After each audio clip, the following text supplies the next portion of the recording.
Hello, everyone. This is Let's Talk Real Estate USA, Episode 1.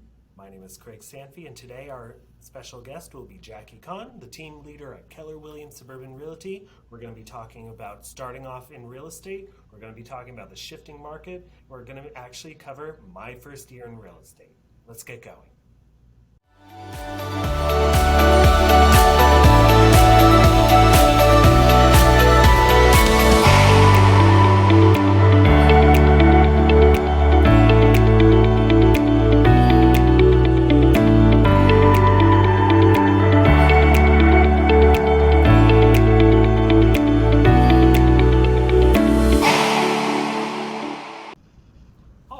Welcome everyone today.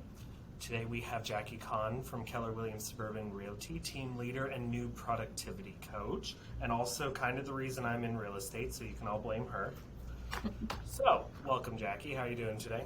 Thank you. Thanks for having me, Craig.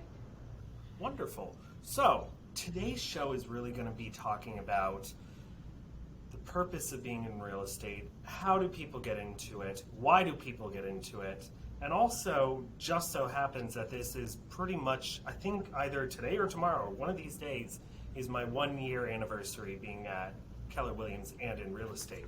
So we can kind of look back on that history also and see the myths and things like that and the truths that I learned along the way. Great. So, Jackie, why don't you tell us a little bit about yourself? What do you do at Keller Williams? So I have been in the residential real estate world since 2001, 17 years in productivity, 14 years with Coldwell Banker, and then I moved to Keller Williams in 2015, I think. And I was 3 years an agent at Keller Williams, and then I became the team leader early 2018. Cool. So what exactly is the difference between the two? Because I know you're stepping down from team leader and moving on to productivity. I use those two in conjunction because I even feel when I was in production in real estate that I was a coach to buyers, a coach to sellers, a coach to people looking for their next steps. So I always feel like I've been a coach. And so I kind of use it simultaneously. I feel like I'm your business coach. I'm every agent's business coach. That's really what a team leader is. Unlike a manager, that's really what a team leader is we're always coaching. We're always helping people get to the next step.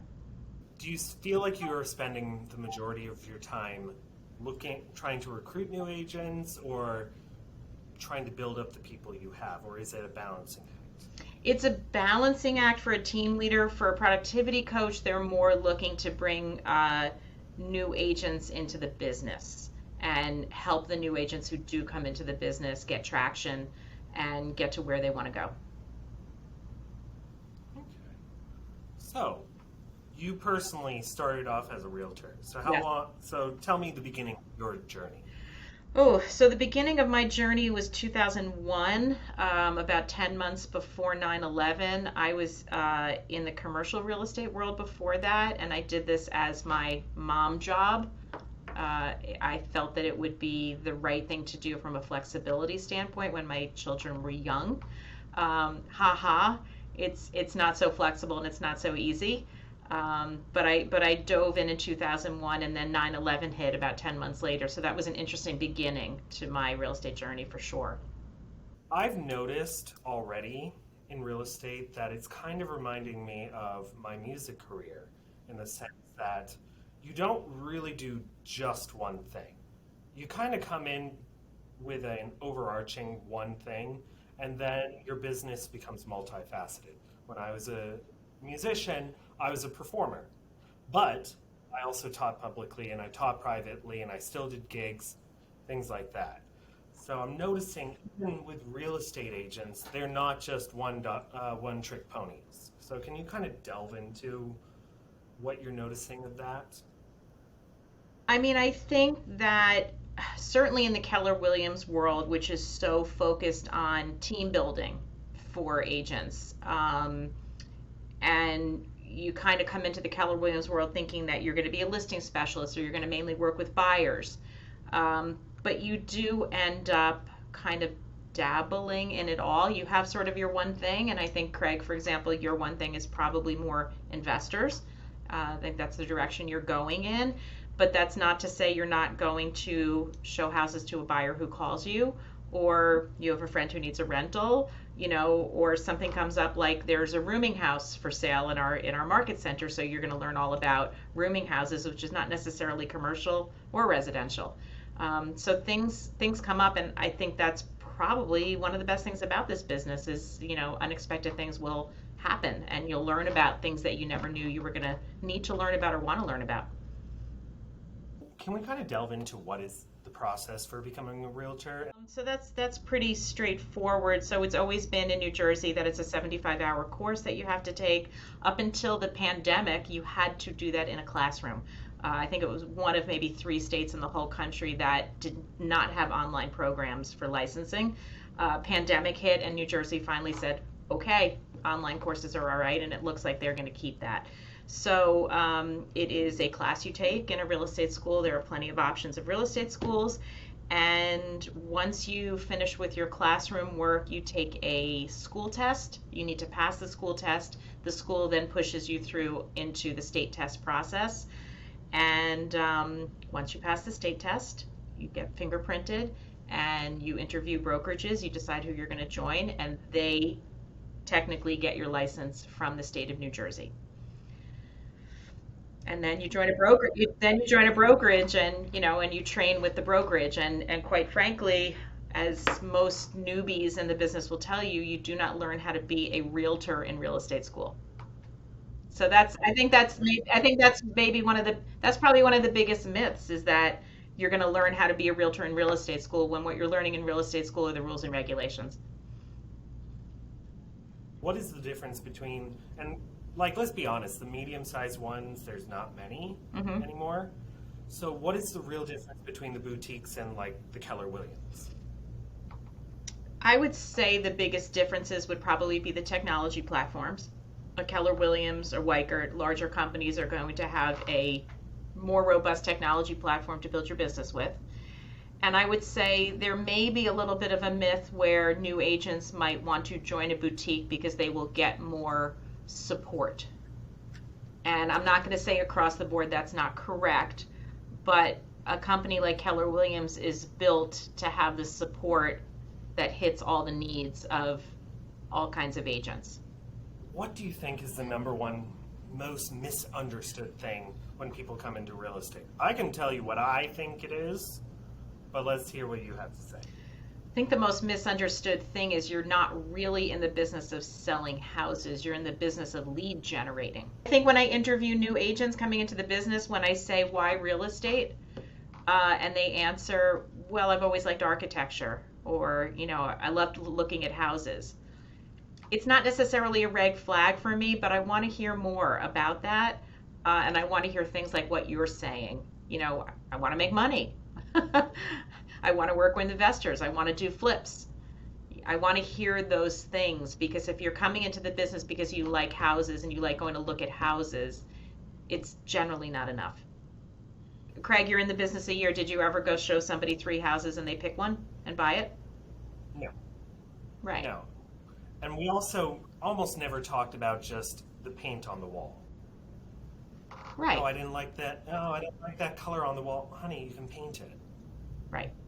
What's your favorite real estate memory?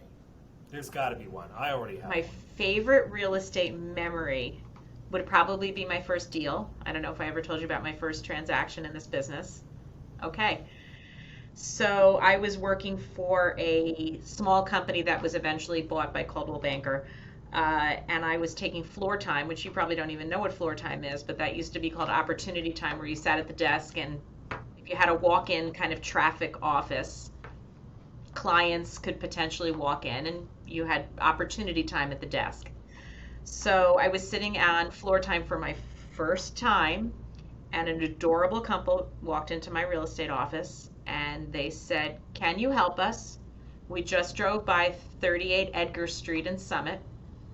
You have a sign in the lawn. Your office has a sign in the lawn." We knocked on the door.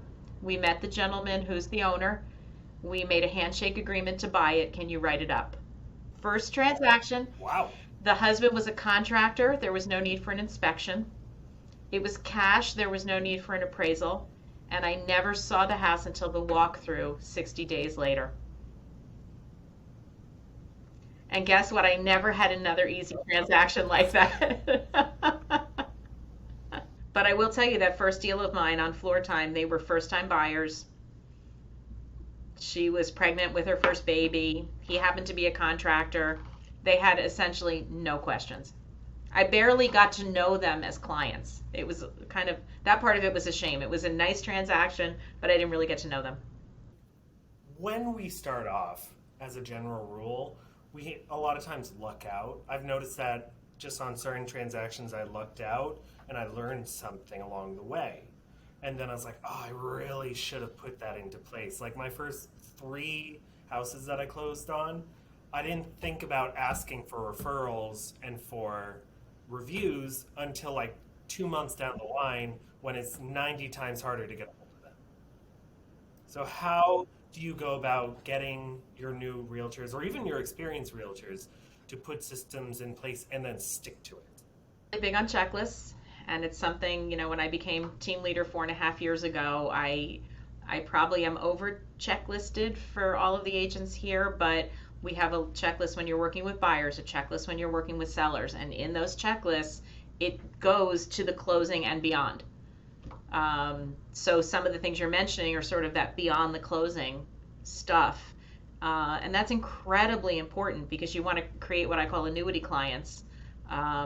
Build your business that way through reviews, keep in touch with them. It's the beginning of the relationship. So we don't end our checklists at go to the closing table. Again, the myth of this business is that it's easy. And yet after your first year how many things you had to register for, how many passwords you need, how many programs you have to go into. It's a lot. What is the number one thing you notice for the people who soar and the people who end up crashing out? Because what is the statistic about people who drop out? 87% by the second year. What are the primary reasons you see for why people are crashing out? 87%. I think whether you're full-time or part-time, you have to create good habits, and you have to realize this is not about going fast, going and showing houses and your clients picking one. I think to get to that point where that might happen takes a lot of good practice and habit forming. And I would say all 87% don't develop habits. And it has, in my opinion, Craig, it has nothing to do with full-time and part-time, as exhibited by you. You developed habits. You and I, the first time we met, we talked about what your habits were going to be, what your schedule was going to look like, what your calendar is going to look like, what your goals were. And when you struggled, we talked about it. And sometimes you had to change your habits, but it was always part of your psyche. That's what you had to do. What's your biggest failure? And what did you learn from the experience? I guess I'll answer as in my agent life failure. And I wouldn't necessarily say this is a failure, but it's just something I constantly did that I eventually had to stop because I realized it wasn't getting me anywhere. And that's what I call being a pop-up realtor. Do you know what a pop-up realtor is? A pop-up realtor is the realtor who gets a call randomly. Somebody needs to see a house, or their friend says, can you show me this? And they get up from their desk and they go and show a house because it feels like opportunity. And the reality is way more than that, right? The reality is, are they pre-approved? Is this their budget? What is their motivation? Who are they? There's a lot more to it than just jumping out of your chair and going to show a house. And I knew that, but I didn't do that for many years. I just went and wasted my time often. So I would say that was, a big fail for me. You do have to take time to vet the clients. You really do. Or a real estate agent for their day. What does a successful routine look like for their day? I think historically, it's always been said that the best time to lead generate, whether that's circle prospecting, cold calling, door knocking, whatever that looks like for the agent, historically, that is morning is what they say. Build a moat around yourself in the morning for 2 to 3 hours and do your lead generation. For part-timers and people who have had success middle of the day, lunchtime, or end of the day when people are home, um, you can morph into something like that. But 2 to 3 hours a day is what you should be setting aside for lead generation. Set aside time for education in your brokerage, set aside time for reading, and set aside time for your appointments. But don't let your appointments get into the lead generation part of your day. So if somebody wants to see a house, well, I can show it at 2 o'clock Tuesday, or I can show it at 2 o'clock Thursday. And don't waver on that, because that's when you're going to not be working on your business. You're only going to be working in your business. On your business is building your pipeline, is reaching out to your sphere, doing your lead generation, and building your pipeline of people who are going to sell at some point or are looking for a house. You've got to build that pipeline. In your business is when you actually have a deal going on or a few deals going on, and you have 6 attorney emails that you have to return, right? Because something's sort of blowing up on a deal, or there's a question. And all those things are incredibly important, but doing them at 11:30 instead of 9 a.m. is okay. So that's hard for most realtors. They wake up in the morning, they look at their email, they start to work on their deals instead of saying, let me do my lead generation, and at 11:30 I'll return all those emails that I have to, or the calls that have to do with 123 Main Street that I have under contract. It's a really, really hard thing to do. The thing I learned was that I'm good at lead gen, I just hate starting the lead gen. So I discovered that when I don't do it in the morning, it is so much harder to motivate myself to do it, because one of the very successful realtors at KW always told me to also do an hour near the end of the day when people were getting home from work. And it was a great thought, and it does work, because like calling at 10, you're going to get a slice of the population, but not the slice of the population at work. But it's so much harder to motivate yourself at the end of a long day at 5 p.m. or 6 p.m. to do another hour. Are you able to maintain it most days and get it done? Like pulling teeth. I'm not able to do it about half. And it's simply because you're tired. I'm not perfect. Yeah, I'm tired. Also, I'm also trying to get, this is me personally, trying to get more networking events involved. And so sometimes I accidentally double schedule, because I'll be like, oh, I never knew this networking event happened. It's only once a month. It's tonight. I need to go to this. But Craig, that's lead generation. Oh. I always tell people that a lot of my business was based on yoga and going to the same yoga classes every week at the same studio. And that was lead generation for me. Here's another question. You talk about your sphere. What is that? Your sphere is everyone you know. It's your friends, it's your family, it's who you went to high school with, everybody on your Facebook, everybody in your phone, people you do business with. It's everybody and anybody you come in contact with. And that is, when I have an interview with a new agent before they get their license, like say they're in school and they've come to talk to me, I give them homework.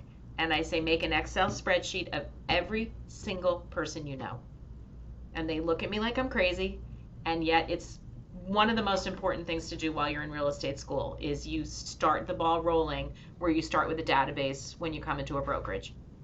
People have a hard time explaining to their sphere when they shift careers, because I've noticed my sphere is very supportive, but sometimes it's the people who aren't in my sphere that I met on the street that I talked to for a little while, and suddenly they'll throw me referrals, and my friends are still getting used to the idea that I know what I'm talking about. I think that can happen, So and I think that may take a little bit more time, because the person on the street doesn't know that you're new and doesn't know what you did before. I think that that's probably common, and it may take a little bit more time with your sphere. And there's some people who don't want to ask their sphere for help. They just feel funny about it.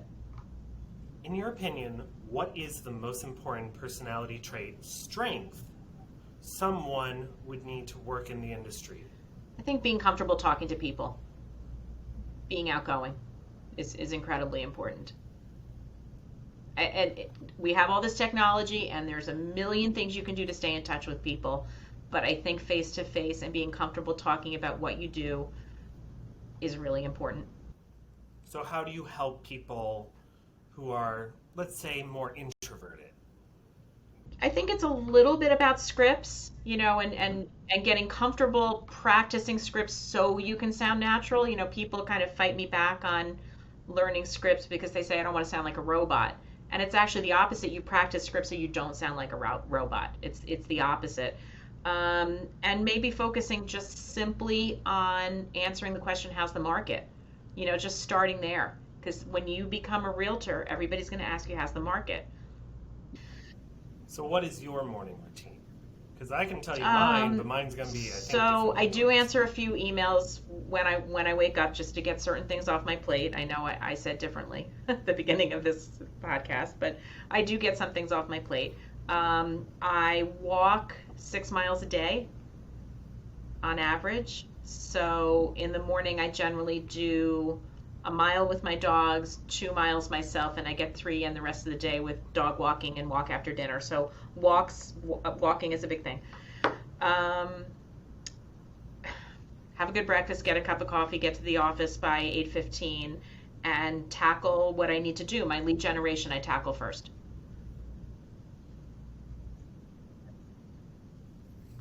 So for you, what's Right. lead generation look like? Because for me, it's calling, it's trying to build Right. up So for me, my lead generation social is about media, things recruiting, like that. obviously, and I do have a recruiting pipeline, and I have various sources of how I build my pipeline, much like agent lead generation. You have various sources how you're going to lead generate. Same with me, I have various sources, and there are probably 2 that are my best sources. Much like agents, your best sources might be open houses and cold calling. I'm going to have, 2 that are my best as well. So we've kind of delved into the fact that the market is shifting, but there's also shifting market, and then you get macroeconomics, and then you get down to each town. So, like, we know that home prices are tumbling, especially out west, the southwest, and the mountain states, because they were just massively overbloated. If there was ever an area that I was saying the housing prices were too high, they were bloated, was that area. And we see the prices leveling out, and we see some price reductions here, but I'm noticing it's definitely by town. Being less by So are you town noticing that? and more about the sweet spot sticking. Do you know what I mean by the sweet spot in every town? So, every town has that, like, Can we delve in it? in any market, every town has that sort of pocket where most people buy in that range. So if you say Livingston, New Jersey, I would say the sweet spot is 750 to 1,150,000, something like that, right? And the general population of people moving into Livingston, New Jersey, that's their budget. That's where they're comfortable. That's where a typical 4-bedroom, 2.5-bath colonial would live, in that range. So every town has that. I'm still seeing multiple offers in the sweet spot of every town. And then you see the luxury sitting But and outside price that, changes, and then you see sort of like sometimes the lower end that doesn't look so good, people getting more picky, buyers getting more picky. So are you seeing that, Craig, or not so much yet? I'm definitely starting to see it in each Hmm. town, and each town definitely has the different price point. Because like I research a lot of different towns in Essex County and Union County, and then some in Morris and Passaic. Hmm. And that I was looking at Little Falls and Totowa, and there's definitely like a $400 to Hmm. $500,000 sweet spot in there. And above it, things are sitting. Right. But I work with a lot of investors, and I'm noticing investors are kind of one. Right. Investors are definitely holding off at the moment because they were snapping up all the let's say in Livingston, where a Mm-hmm. $400,000 house would instantly be snapped up 6 months ago, now it's sitting. And it's because suddenly they're not convinced that 6 months down the line, that when they renew it, when they build Right. it up, Or it's going to it'll be in just the beyond the spot sweet and they'll spot, get so the they're a little multiple afraid and offers. their margins aren't looking the same. So, in a shifting market, the luxury, there's always two things that are hit first in a shifting market: luxury and condos, right? They go into the shift first and they come out of the shift last. So, luxury and condos.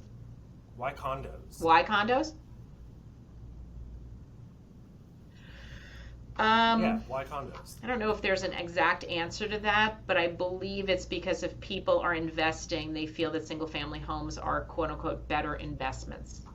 They're going to stay longer in a single family home. Mhm. Yeah. So the pandemic has radically shifted where people want to live, et cetera, how they work, that sort of thing. So are you noticing where are people coming from to come to our area? Because I'm finding it's coming from like a few major areas all outside of New York City. Seeing people coming from Hudson, Bergen, And I would say that's and Brooklyn. always been that. I don't think that's changed. Bergen, I don't, not so much Bergen. So why do you think